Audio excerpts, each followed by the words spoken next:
Today I'd like to look at essayism in The Man Without Qualities by Robert Musil. When we think of the word essay, we're often thinking back to our school or college days. There were many restrictions on that sort of essay. Firstly, the subject of the essay was usually not of your choice. Secondly, that meant the subject was not of your expertise, and that also meant it was not of your passion.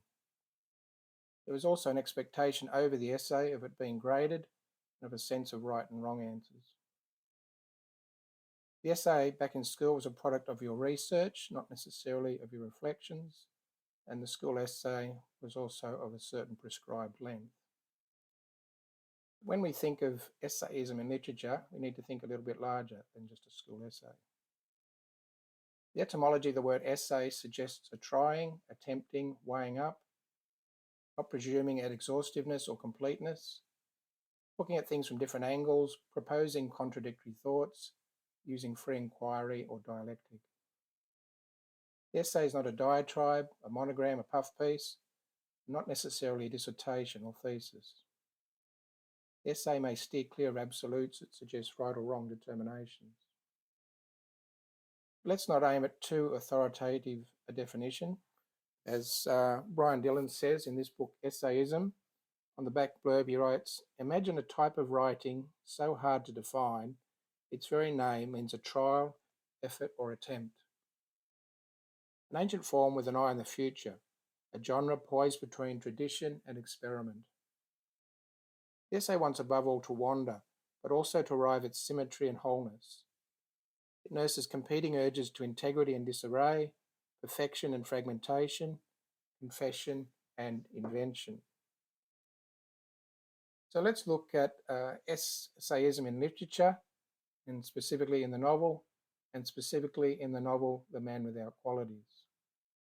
William H. Gass has written, "The essay is to other forms of writing as the man without qualities is to other forms of men." In my first video, I mentioned a number of novels that used essayism. One of them was Zen and the Art of Motorcycle Maintenance by Robert M. Pirsig. This was the first book I ever bought once I had a job. I quite enjoyed it at the time. It was quite difficult. A lot of the philosophical stuff was pretty heavy and I didn't understand. I thought it was very interesting to have this novel of ideas, so to speak, where there was a narrative, but there was a branching out into various discourses on ethics or morality or philosophy. And I think it worked really well in that regard. Less successful, I believe, were two other novels I also mentioned in the first video, Thomas Mann's The Magic Mountain and The Sleepwalkers by Herman Brock. Both of these attempt the same thing. They have a narrative of sorts, and there's a branching out into various philosophical discourses from time to time. But both of them don't seem to be integral or organic philosophical asides. They seem to be added on, tacked on to the narrative rather than a part of it naturally branching out. And that's where I believe Robert Musil really succeeds in The Man Without Qualities. There is a narrative in the book, of course, but the branching out into the various philosophical discourses seems very natural, and it leads the reader on the thought path, the thought of flight that Musil is leading us into. So I'd like to present two examples from The Man Without Qualities to show how Musil uses essayism in his novel. So our first example involves the criminal Musil. In chapter 111 of The Man Without Qualities, we see almost a standalone chapter of 5 pages. It discusses illegal guilt or otherwise of the criminal mind, wondering whether the criminal acts for total free will or whether he is not free but is, in fact, the meeting ground for inexorably interlocking natural processes, which therefore make him unaccountable. The chapter tells us that Ulrich's father had a passionate interest in this topic and wrote 2 pamphlets on the relevant penal code. He was subsequently opposed by a Professor Schwung, who we meet later in part 3. For this chapter, chapter 111, almost seems out of place for a novel, being a somewhat dry discussion of legal and moral thought regarding criminal guilt without further progressing the narrative. However, the thoughts in this chapter aren't without context if we remember that we've read in previous chapters the details of Musburger, the convicted sex murderer, a celebrated criminal case in Austria in the 1913 of the novel. We've already read chapter 18, a long chapter detailing Musburger's crime. And chapter 53 gave us insights to Musburger as a prisoner. Chapter 59 had 8 pages on the personal reflections of Musburger in jail.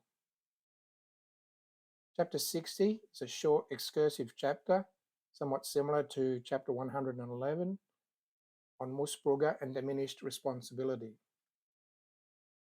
Chapter 87 gave us an insight into Musburger's current mental condition.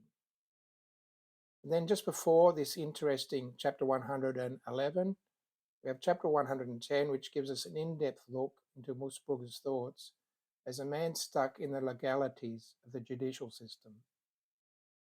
So in this chapter 111, where we find ourselves reading about the legal or moral ins and outs of criminal guilt, there is a context. It's not just a dry academic discussion regarding criminal culpability. Because the discussion involves someone we've somewhat got to know as a reader.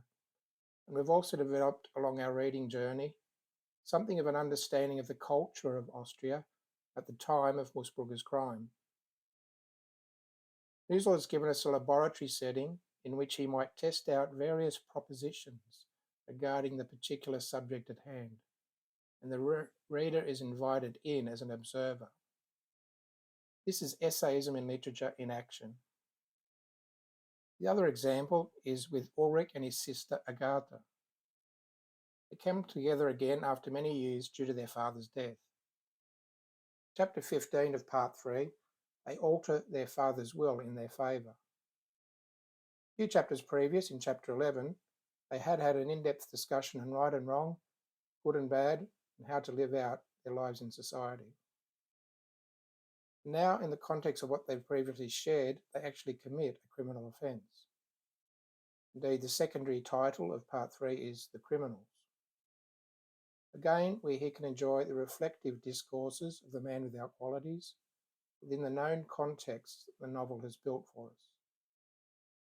So we've seen how essayism can be used as a way to write, but Musil also proposes that essayism may well be a way to live. Chapter 62 of The Man Without Qualities has the intriguing title, The Earth too, but especially Ulrich, pays homage to the utopia of essayism. And I'll read a little passage from that chapter. Later, when Ulrich's intellectual capacity was more highly developed, this became an idea no longer connected with the vague word hypothesis, but with a concept he oddly termed, for certain reasons, essay. It was more or less in the way an essay, in the sequence of its paragraphs, explores a thing from many sides without wholly encompassing it, that he believed he would most rightly survey and handle the world and his own life. Here, Ulrich refuses professions and fixed modes of being in preference to a more freewheeling or existential approach to living. Also in chapter 40, we see Ulrich thinking of the world as an experimental station, trying out the best ways to be a man and discovering new ones. And in chapter 116, Ulrich again labels his approach to life as essayism.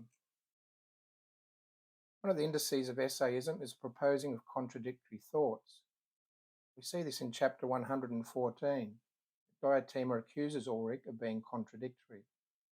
As it says, he again remembered how he had once hotly advocated precision of feeling, while now he was taking the opposite view.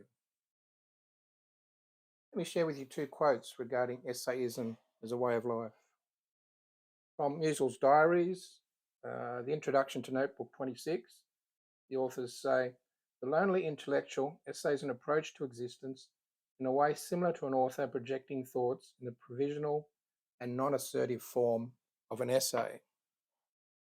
Second quote is from Alina C. Hunt, where she writes, essayism is a style of writing, blending narrative and discursive modes of writing and pervading all of Musil's writings, whether narrative or non-narrative, or whether labelled essay, aphorism, novella or diary. is both a philosophy of life and epistemology, a way of making provisional sense of experience. Ulrich, the man without qualities, proposes to live the essayistic life as a way of not being inhibited by the external dictates of formal morality or religion. This is exactly the sort of life that he and his sister Agatha agree to attempt as they decide to live together in their own millennium, or a state that Musil calls the other condition. This will lead on nicely to my next video, where we'll discuss the other condition, or the millennium. So lastly, The Man Without Qualities is a long novel and famously unfinished. Most commentators believe that The Man Without Qualities could never be finished. Musil himself wrote, "The story of this novel amounts to this, that the story that ought to be told in it is not told." As we understand essayism and appreciate the scope of discussion and thought that it opens up, we should not be surprised that these thought flights of essayism cannot be readily shut up, no more so than the endless discussions on any and everything we have with our friends and work colleagues day by day. So thank you for watching. My next planned video will be on the millennium or the other condition. Thank you.